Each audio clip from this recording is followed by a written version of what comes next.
the video just cut out. Let me start from the beginning. Today is lesson 5 for the car lessons. And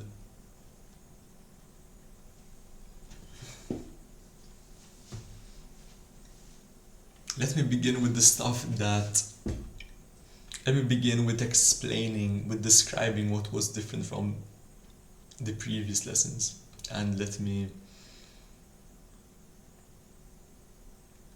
give what I've learned, show what I've learned, describe what I have learned in this lesson. Today, in this video, I am going to describe what I have learned in my 5th driving lesson. Okay, let me start off how the lesson started. Okay, first, the first difference there was in this lesson from the previous lessons is there was this passenger in the passenger seat, where usually it's just me and the instructor, but there was another person. Now, when I entered the car, I didn't expect there to be another person. Did I introduce myself to this person? No, I didn't. What's the reason I didn't introduce myself to this person? I was thinking about, hey, should I introduce myself and be a nice person and introduce myself? But I couldn't find a reason how that would have been efficient, right? What's the reason I would introduce myself?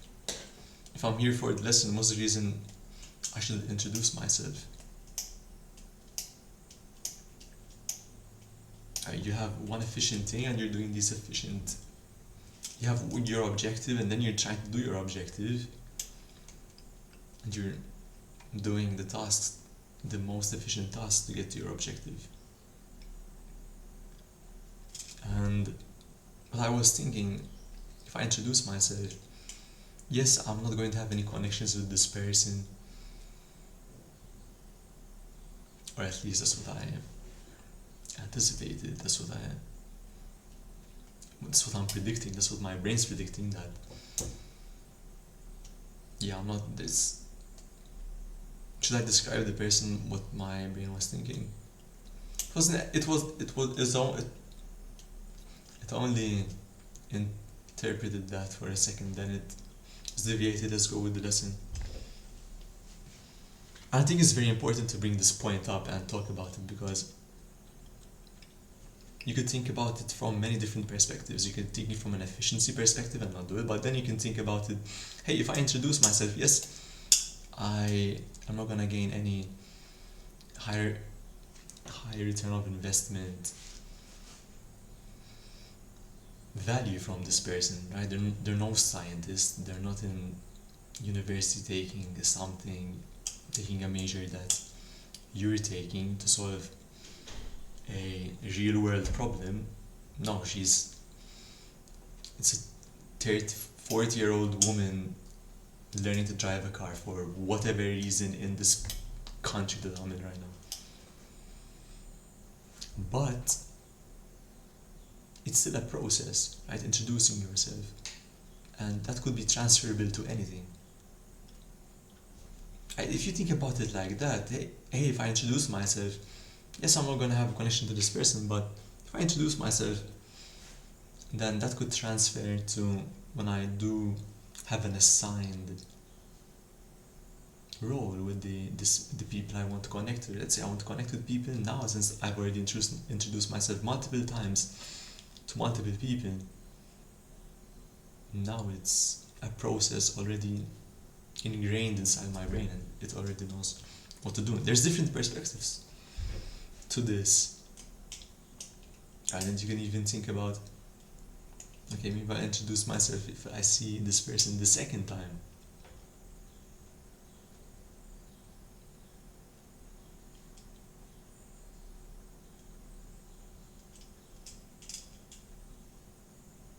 That's how my brain was thinking about this. But I didn't introduce myself, and instead I asked many questions to the instructor, as I do every lesson, and I learned something differently today. And let me try and find the source of how that happened. Hmm.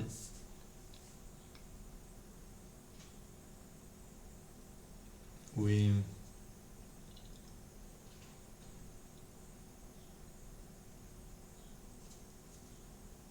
I forgot exactly how everything connected.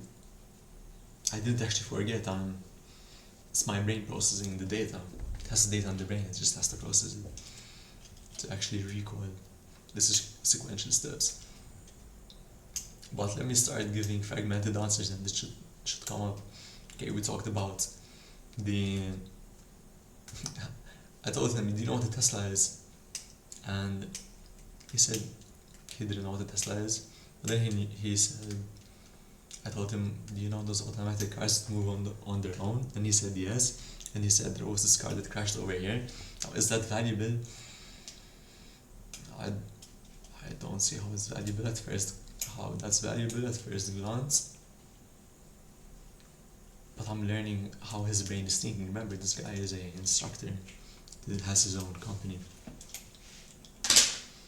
And told him, I was telling him,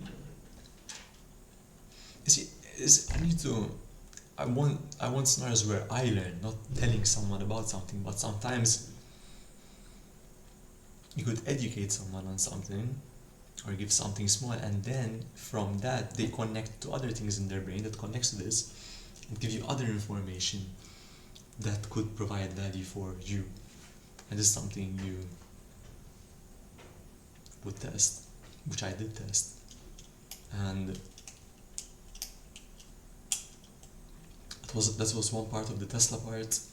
Then it came about this country, and he was saying it's no good for this country, and I was saying it's better than this car, right? It's more efficient than this car. You can have your hands off the wheel, and then gives you the warning. And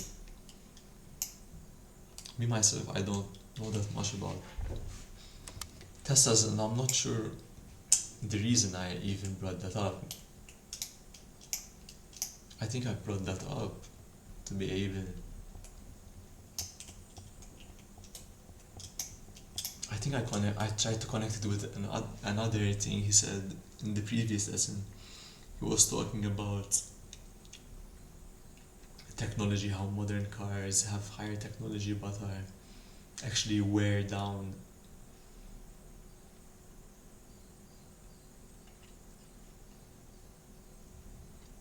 faster than old cars, which I don't know if that's true. I haven't fact checked that.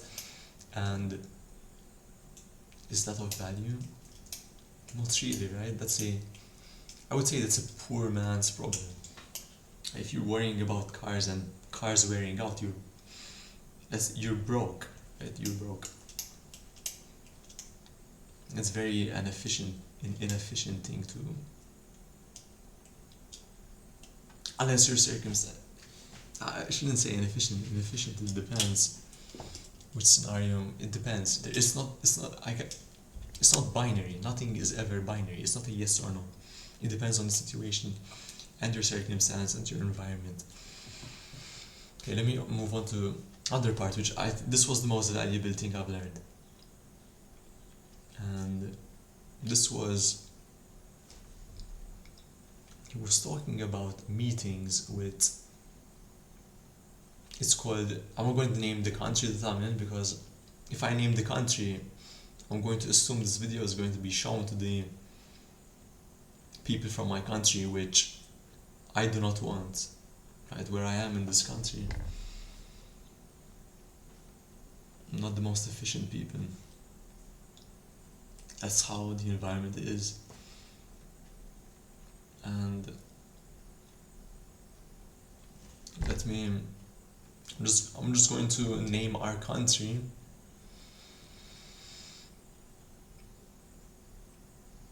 Hidden. Okay, let's name our country Hidden. I'm looking at my OBS. Hidden. Our country's name is hidden. Okay.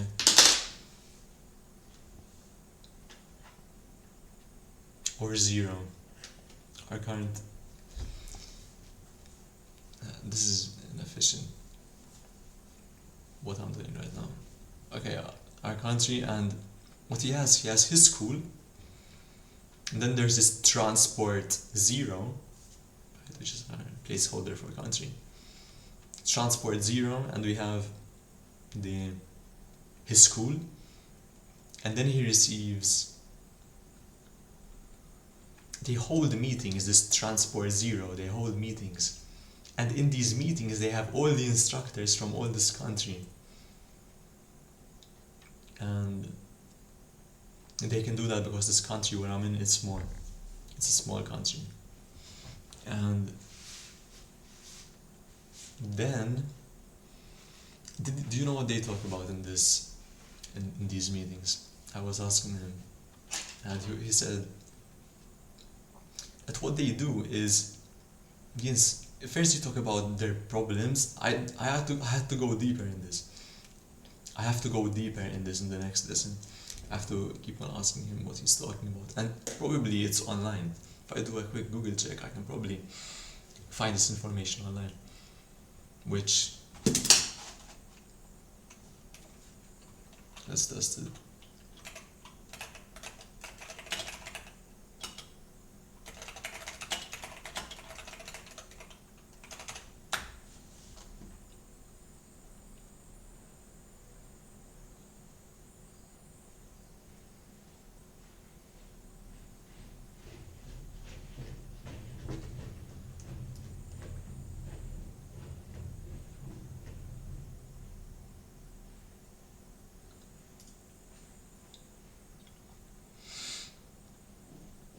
Standard operating procedures for driving examiners, driving instructors and candidates.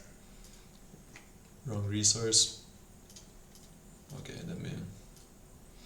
Couldn't find it, but what they talk about is problems. But the one specific point that I've learned is when they're in the lessons with the students, candidates. Not candidates, students, right? But the students that are going to take the exam, I learned that the instructors, example, they say, okay, there isn't the give way sign on the carriageway, the road. There isn't. Do you call that a sign or the thing painted on the? Let me search this up. Painted on the road. Term. Road markings, exactly, that's what I was looking for. The road markings. There isn't the give way road marking. There isn't the stop sign road marking. And guess what they do? They gather this information from all these instructors, and then they make the change. They go and paint the roads based on the information they're getting from the instructors. Hey, in this area there isn't this, and they're getting all this information. Now, how is that beneficial to the driving instructor? I should have asked them that. What's your personal interest for doing that? Yeah, his business model is making his students pass the exam. That's his whole business model. Therefore, that could be his self-interest. And my instructor has been teaching since he was 18 years old, and he's 70 something years old. And I think he's 72.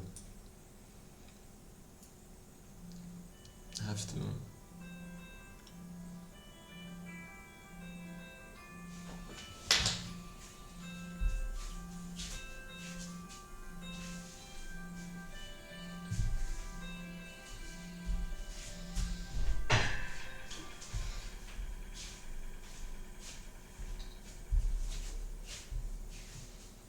That was my alarm.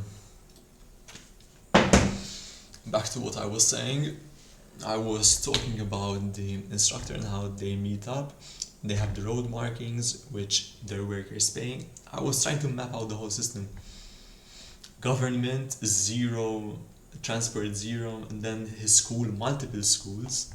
Talk about the problems, the road markings,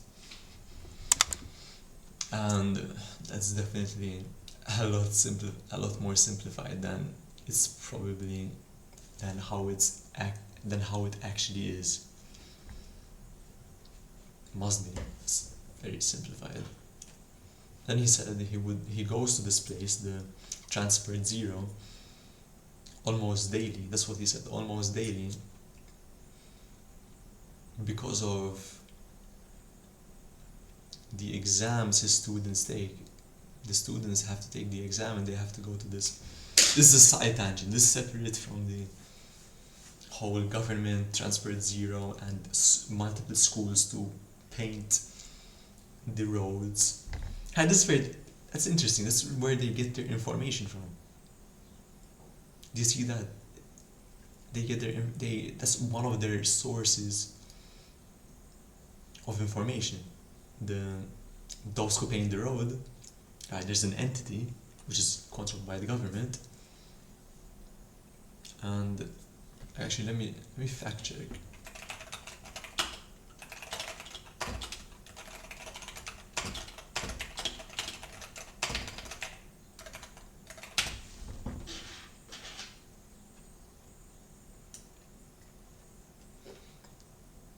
Transportation is generally a mix of government control and private ownership.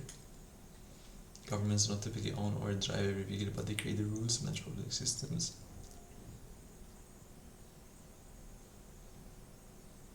Create the rules, manage public systems, and oversee the industry to keep everyone safe.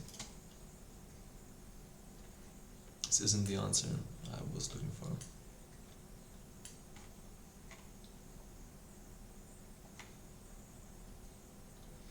They are the official authority for transport in zero. National body responsible for regulating, coordinating, and developing all forms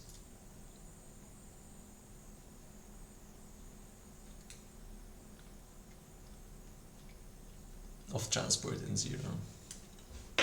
Oversees land, sea, and air transport, working to enhance connectivity, improve road safety, and promote sustainable mobility.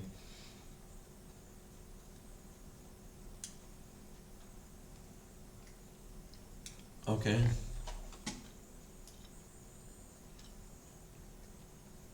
Okay, I see their structure now. Directories. Okay, they control all the transport in this nation.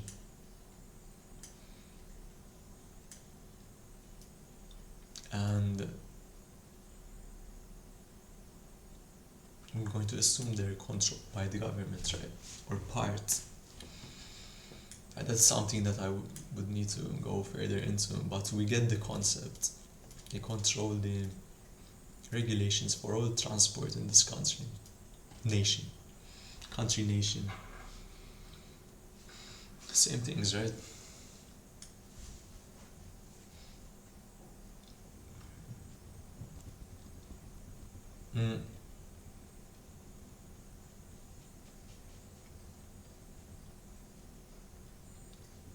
Okay, we've learned that, and then we had this scenario where this is the first time we reversed. I've already reversed with the car that we have over here in the house, but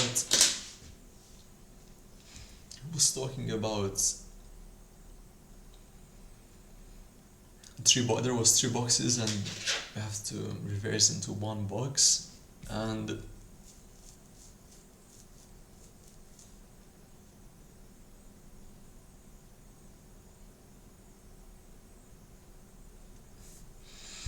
I was saying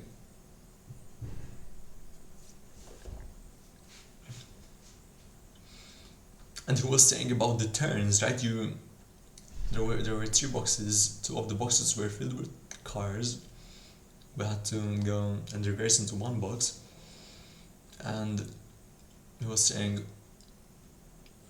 get half, not half, when you're in line with this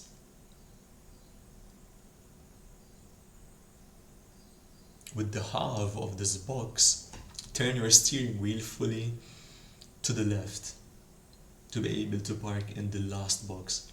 Right, there's 1 to 3 boxes, 1 to 3 boxes, and our car is over here. These are the boxes, our car is over here. And when you're, let's say this is the top box, and when you're halfway over here in the box, turn your full steering wheel to the left, right, left, fully, and then you go into this last box over here, the third one. And actually he was right. It actually, and the goal is to, the objective goal to get parallel with the lines in the boxes over here. Say this is the last box, you have to be in the middle of the box. When you turn your steering wheel in that, from that first half box, therefore, what would that be if we're talking about reference here? And this would be 1. Let's say 1, 2, 3. If we're talking about the bottom line of the box, right? This is box, and this line over here, and this would be 1. Right? This would be 0, 0, 1,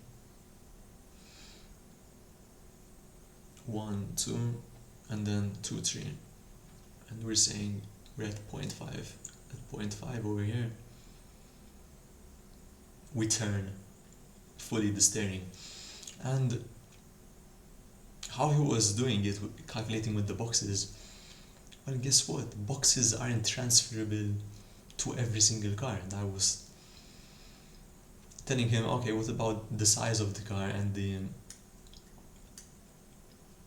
distance? What's the formula? Give me the formula that I can apply for every car. He was saying no, and what I did, I went out the car and I was trying to see the tire. I told him, hey, I'm going to go see the tire, where it's located, because he was talking about the tire and didn't know what he was talking about, and therefore I went out the car to see what he's talking about. And I was trying to find the measurement. Example, car size near the boxes. If you're this far, then you can turn. I'm trying to find something I can apply for every car. And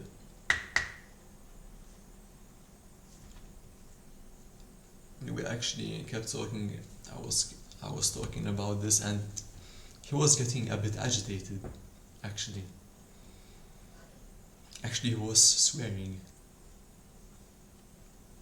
But I still kept asking questions. If you don't ask questions, you're not going to learn. And that was just a short burst of high emotional intensity, right? You know, that's a script, it's a heuristic. It's not actual, right? It's not, nothing's, I'm asking questions, there's nothing. If you ask questions, someone's getting mad at asking questions, then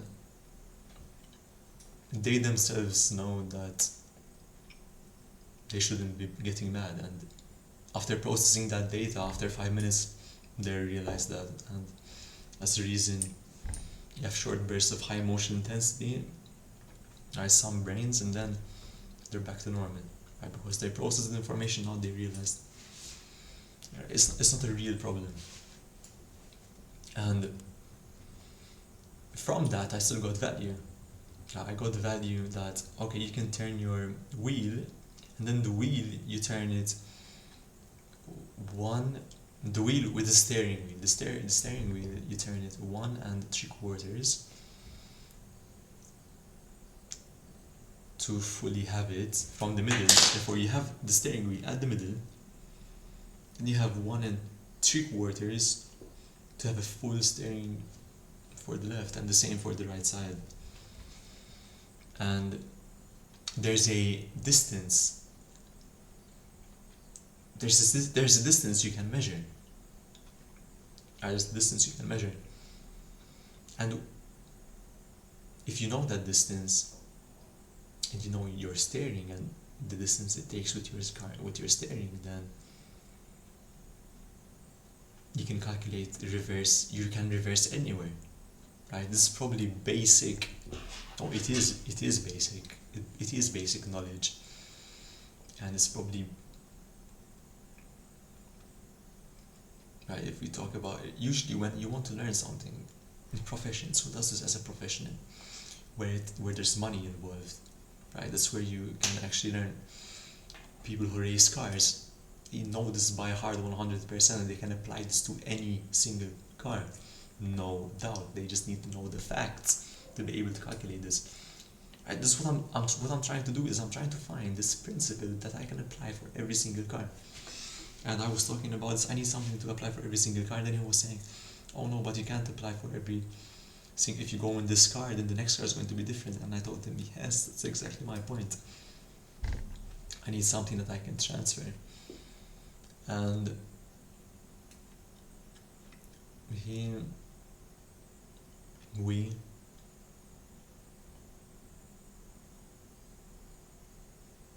I was trying to tell him, hey, give me something that is transferable for every single car, and that's what I need. I don't care about, not I don't care, but it's more efficient to know the information that applies to every single car versus this one car, unless this one thing that I need to know involves dying. Right? If I don't know this one thing and I die, then, or get badly injured, which would have a negative return, right? Very highly diminished returns, then I would need to know that information. And I got something out of him, which was, cars was, he said, okay, there are different things of the car. And I told him, okay, since you can't tell me, I didn't tell him since you can't tell me, but in my mind I was saying, okay, since you can't tell me what are the things that are the same for every car. Actually, he did tell me the components are the same for every car, which that is super simplified, but he's talking the main components, which are the same for every car, even though that's still simplified, right? Now, we can say every car has a steering wheel, but is this something you want your brain to perceive cars as? The steering wheel is the same? I don't think so. You want to know how the car actually works. Maybe you could say the old cars have gears, but that's not true.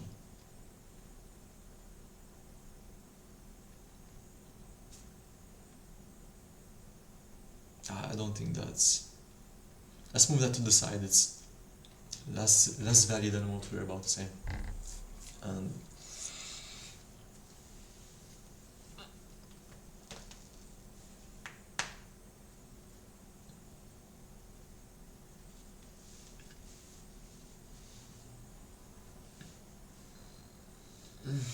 And what was I talking about? I was talking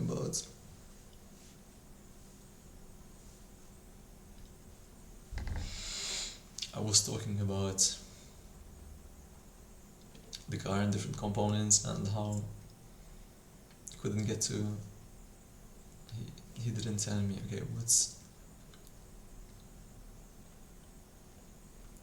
the same for every car, and therefore I told him, okay, what's this thing that you're telling me it's different? What's the things that are different from other cars? How can you not apply the same thing for every car? How can you not apply the same thing for every car? And then he told me, he didn't tell me here's how, but he told me that there's this measure where you have the steering wheel to do a U-turn, right? do a full turn, and then until the car becomes parallel from its starting position. For example, if I turn my steering wheel to the right fully with the U-turn, and until that car comes parallel to the starting position, you calculate the, I think you would say, distance, or the surface area, this distance, the length of the surface area covered to be able to become parallel. And he told me those are different from, that's one factor that's different from other cars, which would affect how you would reverse. Remember, this all came from the reversing.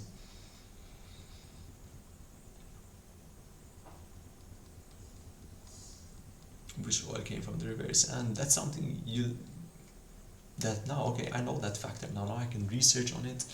Remember, it's not about understanding fully the situation, because usually when you get the person to try and explain something in full depth, usually you're not going to get the, it depends which person. Again, it depends which person. Nothing is binary. It's not a yes or no. It depends on the situation and context and the brains you're talking to. Right? Someone, when you go ask him something, he can realize, okay, he's trying to ask a question to learn.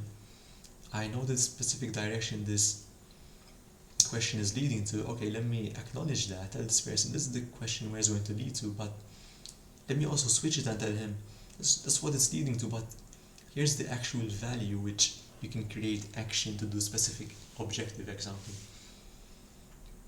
make money, solving problems. And making money is very simplified. It's solving problems, and which result in people who want to pay you for your service, because the future predicted with this solution you have for them, they want to, it's valued more than the money they're giving, right? And that's how you get the money. But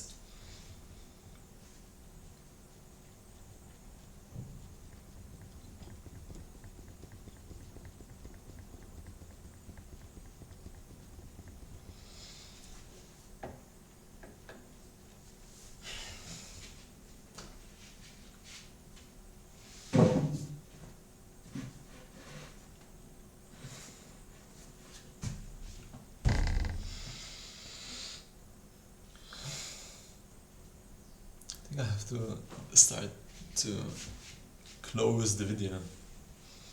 Okay, we've learned, let me summarize what we've learned. The most important thing, the government, Transport Zero, different schools, they have meetings about every 3 years, and they talk about the road markings. One of the things they talk about is the road markings and what's missing, and then the Transport Zero gets their workers to paint and update or create new road markings / signs. That's one thing. Now the second thing is to reverse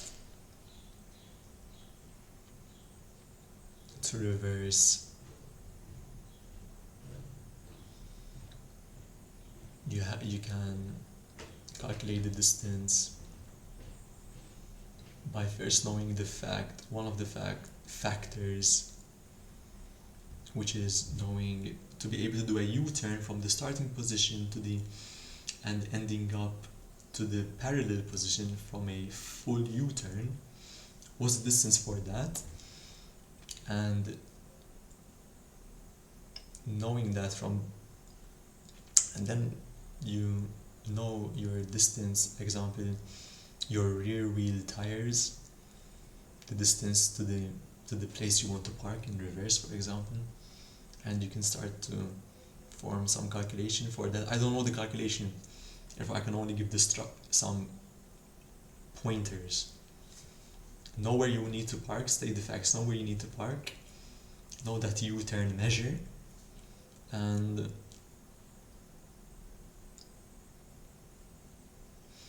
probably another measure would be, because I asked him is this a front wheel drive and or four wheel? He said it's only a front wheel. The steering wheel only turns the front tires, and if it turns the four tires, maybe it could have a difference. I didn't ask him if it would have a difference, but it could probably have a difference if you calculate that. And that's the reversing lesson that we've had, and that you have to be parallel with the lines. Was the reason you need to be parallel with the lines? Because the lines indicate a boundary, right? To have another car parked, and I think it's to provide space for other cars.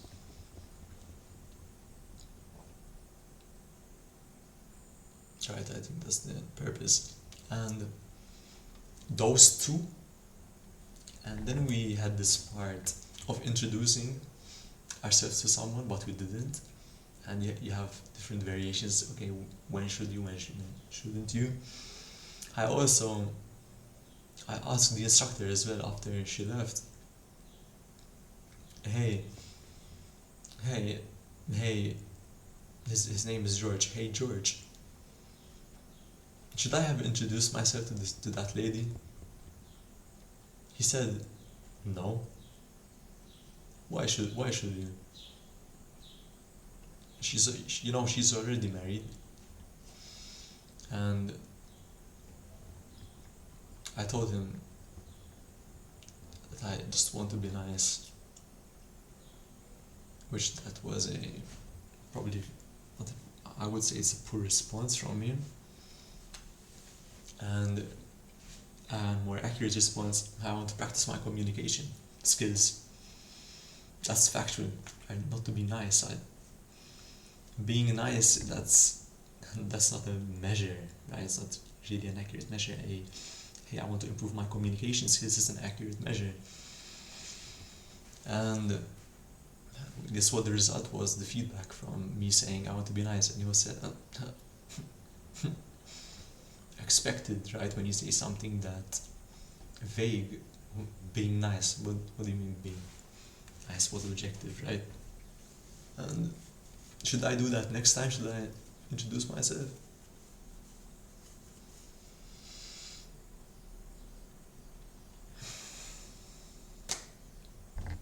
Should you?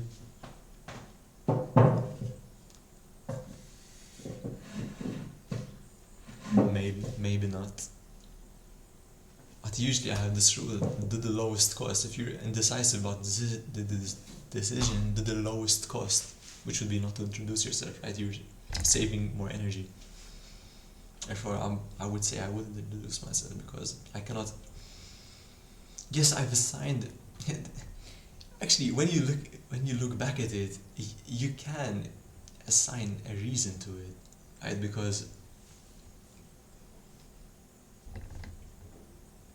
if you take into consideration the costs of, hey, what if I did this 50 times with different people, introduce myself, then when I'm actually introducing myself to people that I actually want to be around, and I want people to be around me, then it's going to be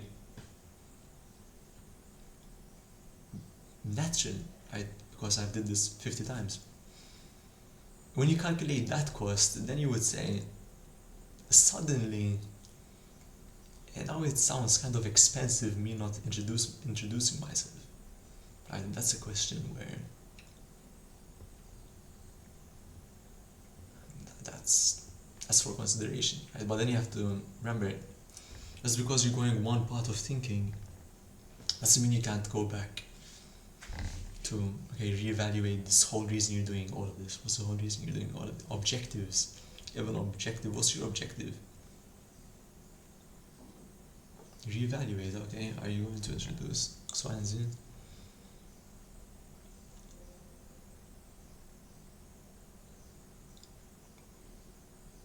For example, you might not want to introduce yourself because you want to detach yourself from this country, and you don't want any memories of nothing from this country, because you know it's very inefficient. And therefore that possibility of you having this any part of this country, let's say, because you calculate those costs, if I introduce myself 50 times, I'm probably going to have a memory from this country, right? And if my brain recalls part of that memory, guess what, it can connect with this country's memories. And if I don't want nothing to do with this country, then you're doing yourself a disservice, you could say, if you're introducing yourself 50 times in this country from these different people, unless it wouldn't be a disservice, unless the skill you would gain from knowing how to introduce yourself to people is higher value than not having it, right? Not having it. And let's say you could have a filter in your brain where you can filter the memories and you can cut any connection to the country. Right? You could have an algorithm in your brain that is able to do that. That's possible. That's the reason it's not binary. Right? You have to assign objective and do what's most efficient. That's your objective. What's your objective? What's your plan? You need a plan. It's not just objective. I could have an objective. Hey, I'm going to solve disease, people not dying, me most importantly not dying, because everything that I would have done wouldn't matter if I die in the end, right? If I die in the end, then nothing I would have done would have mattered for myself. For others, yes, it would have mattered, but for myself, it wouldn't have mattered because I'm dead. And that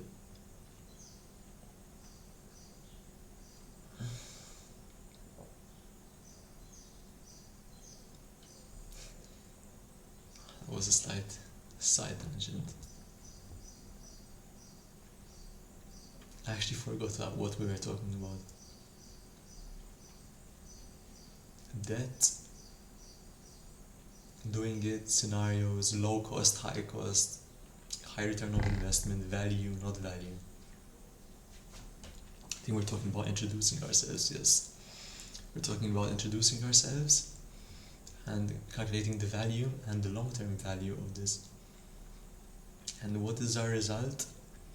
It's still not 100% clear, but what is clear is the principle, right? Something you do the thing that's most efficient based on the objective, but the plan of how this objective aligns with everything, right? Having the plan allows you to see progress, right? That's another principle. Progress, you to see progress. You know you're seeing progress because you have an objective.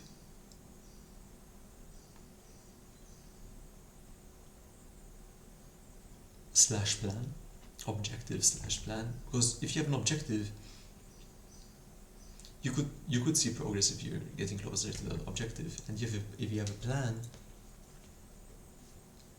you could see progress if you're